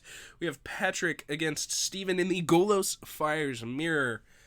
Who's ready for some magic? I'm ready for Embercleave in this matchup. I don't think that's where we're going to be landing. Golos seems a little more astute here. We did see no Goloses last match. Yes, no Goloses. Perhaps we will see more Golos this match, though I do believe that both players playing only 3 copies of the Powerful Scout. I hope we see 100% more Golos. Yeah. You want to see all the Golos? No, I want to see none of the Golos. Alright, so looks like Growth Spiral here from Patrick on the play. Very powerful. Looks like he actually has the turn 4 Fires into Circuitous Route. I think this is the complete nut draw. Yeah, Growth Spiral into Fire Circuitous Route is just the absolute best draw that the deck can have. And he's going to go find some lands, and it's going to be absurd. Steven, in the meanwhile, doing his best impression on his side. He's got the Growth Spiral as well. I believe he's missing the Fires, but he does have the Circuitous Route, so he'll at least be able to keep up for the most part. Does he have a red source in his hand? He doesn't, but he doesn't have a Fires, and he can find one pretty easily with the Circuitous Route he's going to play next turn. Correct. So Patrick decided on his 2 lands. Fabled Passage off the top from Steven. Steven's hand is just a bunch of ramp spells, and that is it. He's definitely going to need to find a payoff at some point here. Otherwise, he's going to be sitting with a bunch of lands and nothing to do, but the deck is relatively good at closing the game once it finds any of its payoffs, so Steven's just got to find one, I think. This camera really captures how ginormous his hands are. Steven has large hands, that's true. Can't confirm. Alright, so Fae of Wishes here from Patrick. Let's see what he wants to Fae of Wishes for. He's going to cast Granted, and we'll see what he wants to find. Let's see what he decides on. Looks like Shared Summonings selection. I tend to agree with this choice. I would not choose Casualties. I think he's just going to go ahead and cast it. He agrees. He's going to go get himself a Kenrith, and I think I like Golos here. I would take get a Field of the Dead. Yeah. If Steven already had a Field of the Dead, there's an argument for Agent of Treachery. Yeah, but looks like Patrick agrees Kenrith and Golos are the selections, and he's going to be able to start deploying those next turn. So, of course, Fires of Invention is preventing Patrick from playing any more spells on the current turn, but he doesn't have to pay any mana for them, so. Did Patrick miss a land drop? I do not believe so. Or he actually must have, yeah. Yeah, he did. He did, in fact, miss his land drop. That's unfortunate. Yeah, definitely. Steven with a Beanstalk Giant for you, a Beanstalk Giant for me, a Beanstalk Giant for everyone, I do believe. A poem. Patrick with those tight plays. Apparently, Patrick has fans already. Fires of Invention, the draw there from Patrick, and not the best one. The second copy of Fires, pretty mundane usually. So here's that Golos we saw. Field of the Dead trigger will make a zombie. Here's the train. Yeah, let's see what Patrick can do with it. He doesn't have any more lands, or I believe ways to get lands, so he's kind of just relying on the spells to be able to do it. So here is that Kenrith. He's going to give his whole team haste and attack for 10. Looks like he will not have any other modes. He could have had himself draw a card there and look for a potential land to play for his turn. That is true. Before he did that, and I think I like that line. If I'm Patrick, he's just drawing a card with his mana anyway. Might as well do it on his main on your main phase. See if you snipe a land. Yeah, for sure. I think I agree. Steven is going to need to find something to deal with this Kenrith. If he does not find a way to deal with Kenrith, he's going to be in a world of hurt. His own Kenrith. All right, now we're talking. That's a good place to start. I do like the Kenrith off. Kenrith, draw a card. Was that another Kenrith? It's Hydrate Graces. Okay. And another Fae of Wishes. All right. Granted for Chance for Glory, I think ought to be able to seal this game here for Patrick. I mean, if he just kills this Kenrith, he has 10 power in play, right? That too. Steven can gain 5 life this turn. Yep. I forgot that Kenrith is busted. Yeah. But I do believe that Kenrith, or that casting... Oh, he's going to bounce his Kenrith? Oh, whoa. Is this a main deck Teferi? Yikes. Okay, so it looks like Steven's going to gain 5 life. And then, I think, does Patrick have enough mana to put 5 counters on his team? He could play Fae of Wishes. That's free. Land trigger. Make a zombie. That's 2 power. Fae of Wishes is another 1 power. And then 2 Kenrith activations for +1/+1 counters. I think should be lethal here. If I am correct. Let's see. That's 10, 12. And Fae Wishes is a 1/2? Or is a 1/4. 1/4. Yeah. Right. Big booty. So Fae of Wishes as a 1/4 plus 2 Kenrith activations That's 15. should get the game done here. Turns out. Looks like Patrick does... Or he could just put 3 counters on something, right? Yes. Either way. Yeah. I believe that Steven is dead here. Yeah. Yep, and Steven in agrees. disbelief picks up his cards. Look at that. My opponent played Kenrith, and I died. So I kind of alluded to Kenrith being completely absurd earlier, but I think we really got to see that game why.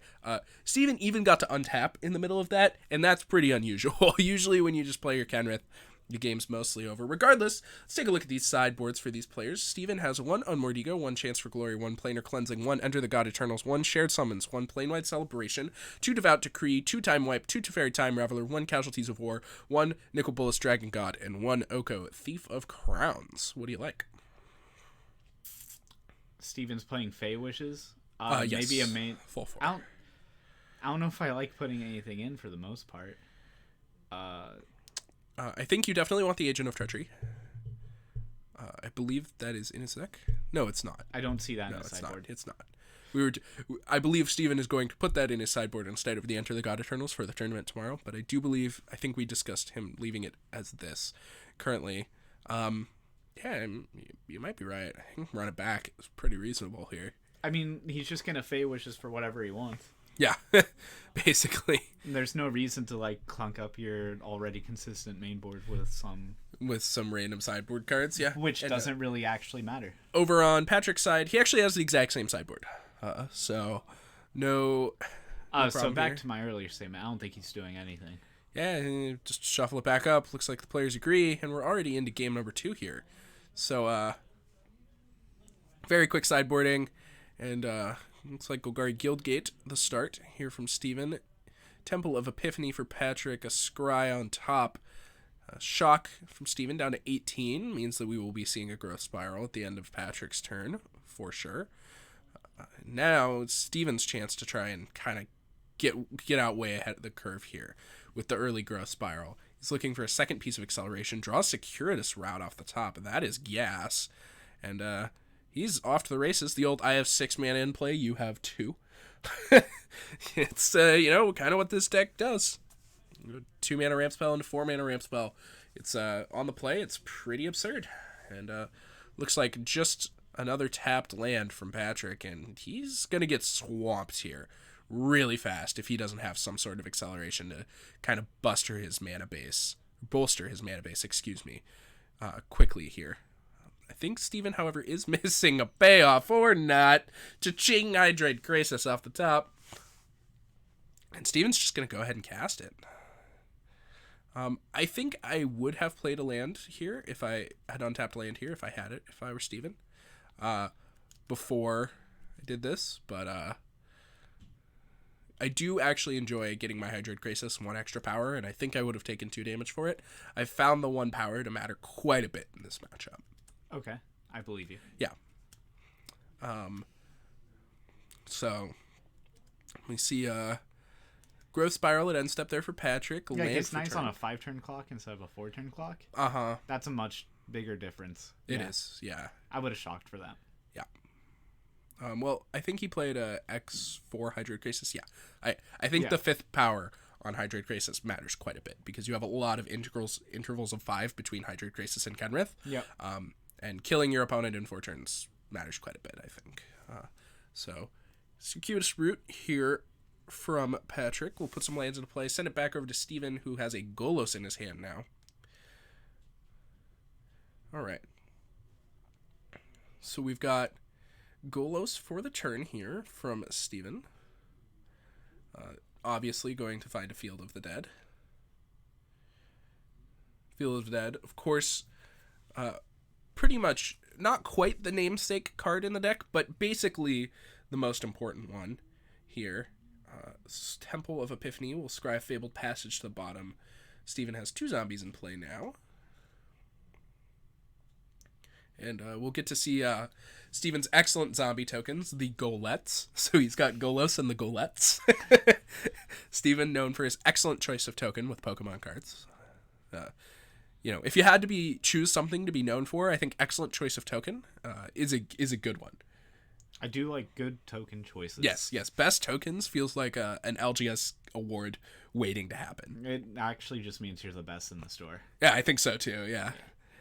Steven happily sitting with his Agent of Treachery in his hand, just waiting for Patrick to play himself a Field of the Dead so he can steal it. Looks like Patrick considering Fae of Wishes here. Steven ready to pick up all of his creatures just so they get off the battlefield. Looks like he just cast a Fae of Wishes. He does know. Well, I guess Trample doesn't matter when it's a 1/4. Yeah, just gonna cast it. I wonder why. It's a pretty strange play. Was that Kenrith off the top for Steven? Oh my. Oh yeah, we have a Kenrith. Our opponent's got to be dead. We just got to figure out how. That's the usual Kenrith policy. That's the line. Oh, there's the gears. Yeah, there's the gears they're churning. We do not have a Fire's Invention, so it's Kenrith not as potent as it could be, unfortunately. But we'll see if Steven manages to find a way. Again, I would like to have a huge shout out to Pepsi, who we are no way affiliated with. Yeah, boy, we're really showing off Pepsi here tonight. Yeah, gotta figure out the lines with this Kenrith. Trigger. All right. Untapped land cannot be good news for Patrick, I don't think.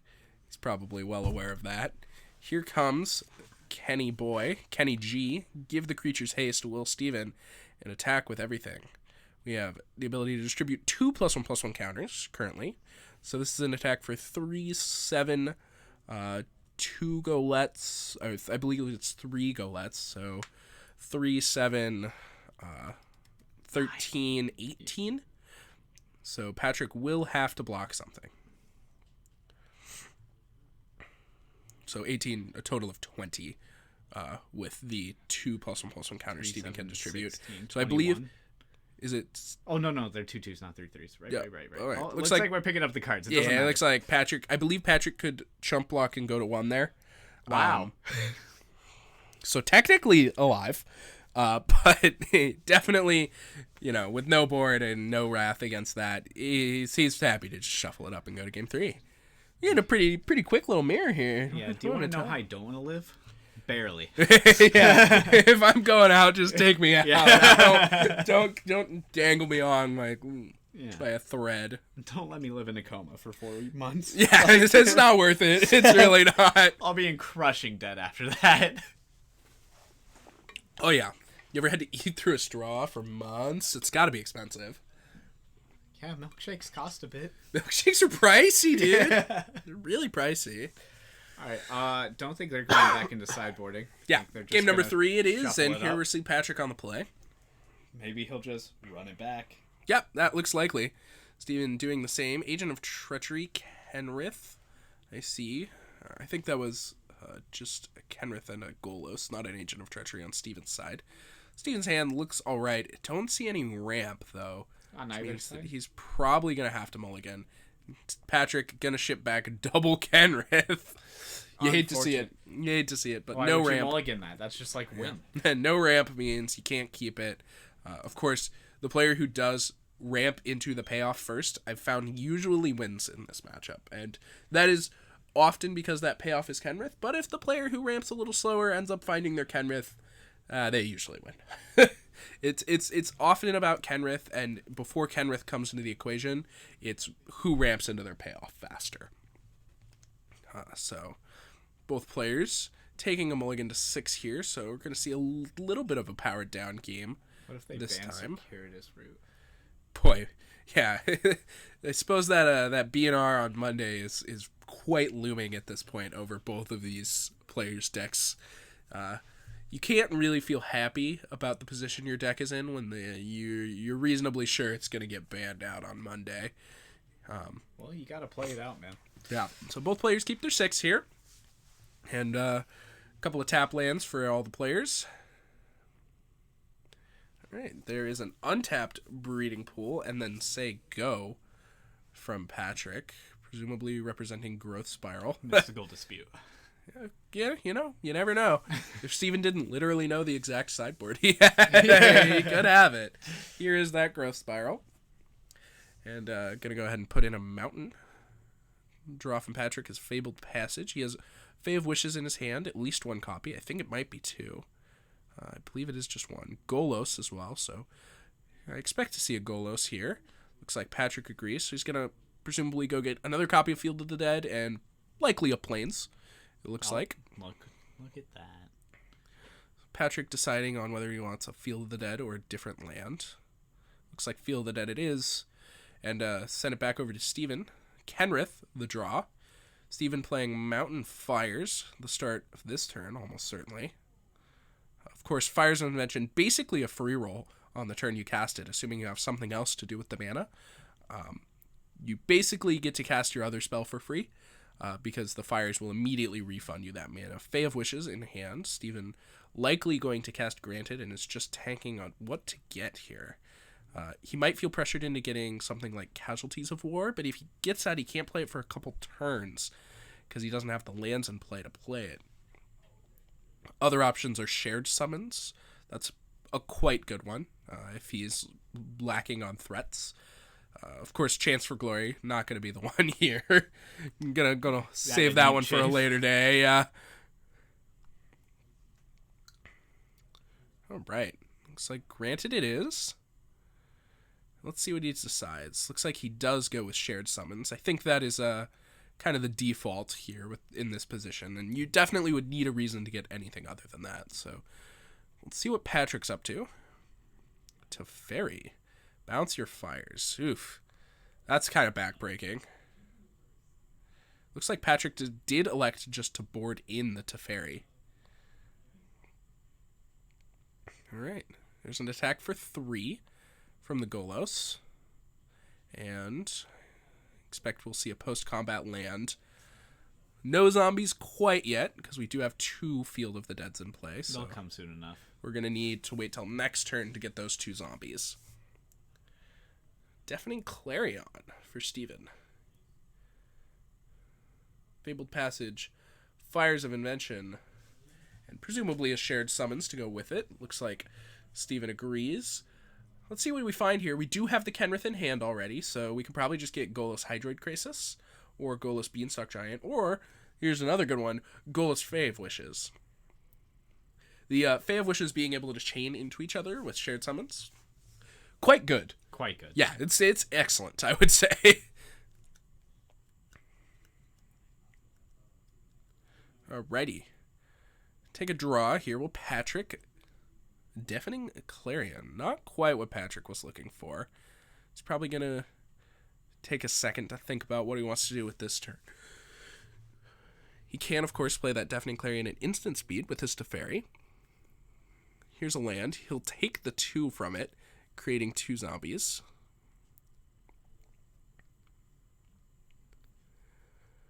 Let's see what he wants to do next.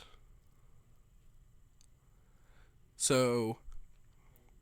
What do we think he's shocked here for? Krasis. I don't think he has. I didn't see one in his hand. Maybe we're granting for something in particular. But that's what I would shock for. Yeah, it looks like he has Fae of Wishes. Yeah. I can't quite see what that darker card is. Oh, activate Golos. That makes sense. But we did have a white mana, so we could have activated Golos. I guess this lets us keep up red. Even then, we still shouldn't have played our land before then, so... Yeah, I guess I'm off this whole shock thing. All right, we've got Fires of Invention and Growth Spiral, so definitely casting the Growth Spiral. Looks like we hit a land, so we'll get to put that Selesnya Guildgate into play, make 2 more zombies. And here's our copy of Fires of Invention. Attack for 3. Put Steven out of 14, send the turn on back. All right, let's see what Steven's up to. Here's a lane for turn. It is a swamp. No Field of the Deads yet for Steven, so still waiting on that. Looks like he is going to go ahead and cast Granted. He's going to get Planar Cleansing and just blow up the world. I tend to agree with that choice. Yeah, it is Planar Cleansing, so he will lose to Fairy and Fiery Invention. And Steven will lose his own fires, which allows him to play a third spell. Excuse me. In case you guys can't tell, I am combating a bit of a cold here, so doing my best to slog through it, but the symptoms are going to get me every now and again, feeling a little nasally or whatever, a bit of a sore throat, but not the end of the world. I'm still here. Alrighty. Here comes Circuitous Route from Patrick, of course, with 2 Field of Deads in play for Steven's 0. This is going to make... Steven has a Field in the Dead. Oh, he did get a field off the Golos, of course. Yeah. This is going to make 8 power, and that's pretty good. Like I said earlier, when all of your ramp spells end up generating you huge amounts of power, it's really... It's really absurd in these late game scenarios because you have all this mana to do all these powerful things with, and all of the mana that you're generating just, buys you time to do these powerful things. And you just get in this cycle where eventually, like, if somebody doesn't just die to something, you're just going to go back and forth, trading zombies and all that. Now he's going to grant it. Is he looking at that casualties now? It's a little better than what it was just a second ago. Definitely. Casualties of War looks pretty good. Here, we get to kill Field of the Dead, Golos, and the zombie that it made. Golos, of course, being an artifact. Planewide Celebration. Hello. Hierarch, which is, of course, Noble, my good friend of mine. Fires plus Shared Summon could be a reasonable place to be. I think I want to try Fire's Kenrith. So it seems somewhat reasonable that Fire's Shared Summon might go in that deck as well. So that's definitely something worth exploring. But I think their standard is going to be pretty different post-ban, actually. I think without this floating around, we saw at the Mythic Championship today multiple Simic decks that were just playing 4 main deck Disdainful Strokes. Yeah. Yeah. Like, that makes sense. Yeah, William Huey Jensen was just playing 4 main deck Disdainful Strokes. And so, I can't remember the other player, but another well-known player was on that same list with 4 main deck Disdainful Strokes. And they really did not come. I think it was Kai Buddha. It was Kai Buddha playing the 4 Disdainful Strokes. They did not come to lose to Golos. They showed up and they were like, I've got my 4 Disdainful Strokes. Give me the Golos. Where's it at? Yeah. So it's also possible that people this Field of that card might not get banned or whatever. People are finding ways to deal with it, but by the time people are playing 4 main deck Disdainful Strokes, there's probably a problem. There's probably a problem. This just brings me back to when Teamer Energy was legal. Yeah. And it's like, yeah, you could play other decks, but why aren't you just playing Teamer Energy? It definitely feels a little bit like that. Yeah, it was like, Teamer Energy is an extremely parasitic mechanic. Well, just energy in general. Indeed. And then I just feel like Field of the Dead is just that one card that's just as parasitic as a whole mechanic. Why are you just... Why aren't you just playing Field of the Dead, if you can be? Yeah. So. Like, one of our friends said that we could restrict it, and I think that's fine, but it's standard, so we're not restricting cards. You could just ban it, yeah. Yeah. Well, if you could put 1 Field of the Dead in play, it'd be fine, whatever. But, it's just so much more complicated than just getting it out of there or whatever. Yeah, it's just like wiping your board and then they play a land and have 3 more zombies. It's just, like, unreasonable. It's pretty absurd, yeah. Its late game power is absolutely unparalleled. And like it doesn't even take a lot of work to get there. Yeah, you just gotta play your lands. Yeah. And enjoy them. So it looks like we Patrick casting a large Hydroid Krasis, drawing some cards. He's got quite quite a few Deafening Clarion in his hand, but of course, Deafening Clarion not really particularly good on this board. He, of course, has far more zombies than Steven does. Steven only with a single Field of the Dead. Patrick with 3 means that Patrick's going to very quickly pull ahead in this game, and Steven's going to need to do something to make sure that he stops losing so heavily on board.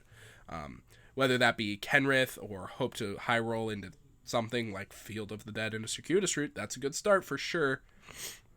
So, Steven will definitely be casting, playing at least the Field of the Dead, and then he's going to have to decide if Circuitous Route is a spell he wants to cast this turn, because remember, he does only get to play 2, so he can play spells in his hand without paying their mana costs. So. He does have another one in his hand. He does, so obviously it's better to just play the Circuitous Route. He just played Circuitous Route. Yeah. So he's just going to make 8 zombies. That is pretty absurd. Now these Deafening Clarions look all right. Yeah. I'm pretty into getting rid of all that. So Steven with an absurd amount of lands at this point. Putting 4 lands from his deck into play, making 8 zombies in the process. Pretty unreasonable. I'm assuming we didn't have double black last turn on Patrick's side.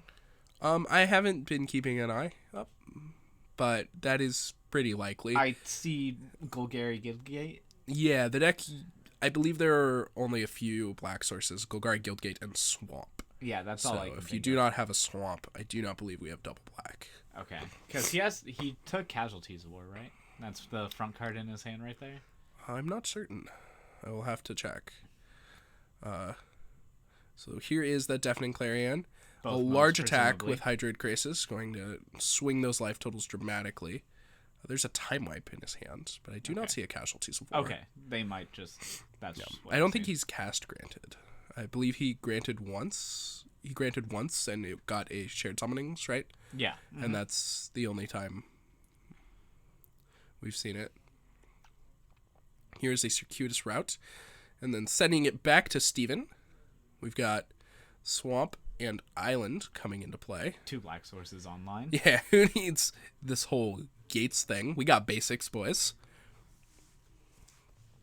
All right, let's see what Steven's got. He, of course, does have Golos activations to dig for spells if he needs them. He does, I believe... Oh, is that a Kenrith and a Hydroid Krasis? Oh, boy. So, draw for turn. It's Temple of Mystery. That'll make 2 mana. Steven going to check how much mana he actually has. Let's do the I have Kenrith. Can I kill my opponent check real quick here? I believe he only has a single... Nope, we do have double black. So Kenrith could reanimate 2 creatures in Steven's graveyard. Bless you. Excuse me. Steven Assuming he have- has yeah. them. Yes, exactly. I haven't paying full attention to the graveyards. I'm not sure if any non-token creatures have died on Steven's side. Yeah, me neither. So here is blue-green plus a whole bunch for a Hydroid Krasis. So Steven electing that this turn is going to be Hydroid Krasis. Looks like 5 cards off the top, so Hydroid Krasis for 10. It's going to gain Steven 5 life and draw him 5 cards. Now let's see what else we want to do. Of course, Steven can still play another spell this turn. Patrick looking on in awe.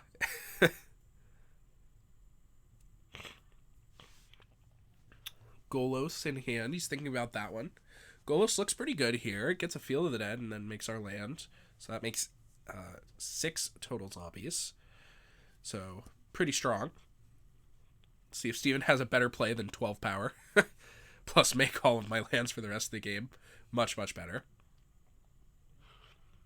Well, it looks like he does not. So Golos going to go ahead and find a field. And then he'll play his land for his turn. And make a lot of zombies.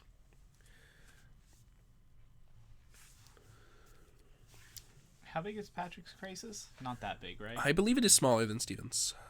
Yep. So 6 zombies. Steven getting that terrible zombie token out of there. These are the Golets. Scry with a Temple of Mystery will leave Field of the Dead right to where it is. The 4th copy of Field of the Dead, of course, that is.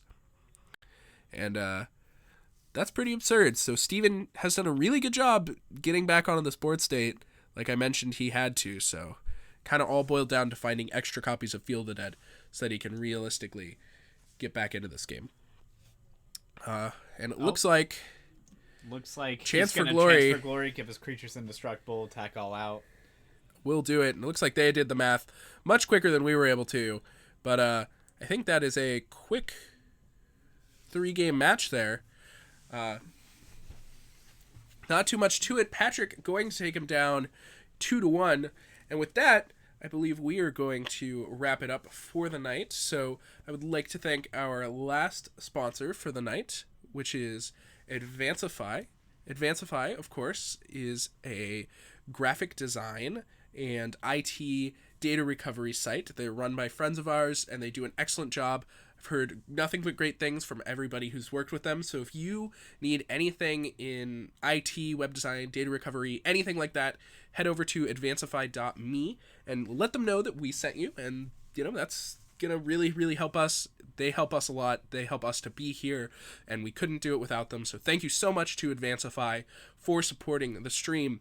And with that, I think we are going to call it a night. So we will be back on Monday with Modern. As per usual, we stream every Monday and Friday, Modern and Standard. Be sure to like, follow, and share the stream. It really helps us grow. If you guys enjoy what you're watching, it really, really helps get people in here so that they enjoy what we're watching too, and then we can bring you guys more great content. If you missed any of the matches from the night, the VOD will be up on the Paradise Games YouTube channel just a little bit later tonight, so be sure to check that out if you want to watch match 1 or anything like that. And with that, I'm Alex. Thank you so much for joining me, James. Oh, absolutely. This has been a blast. Been a pleasure. Yep. And we will see you guys on Monday for some Modern. I'll see you there.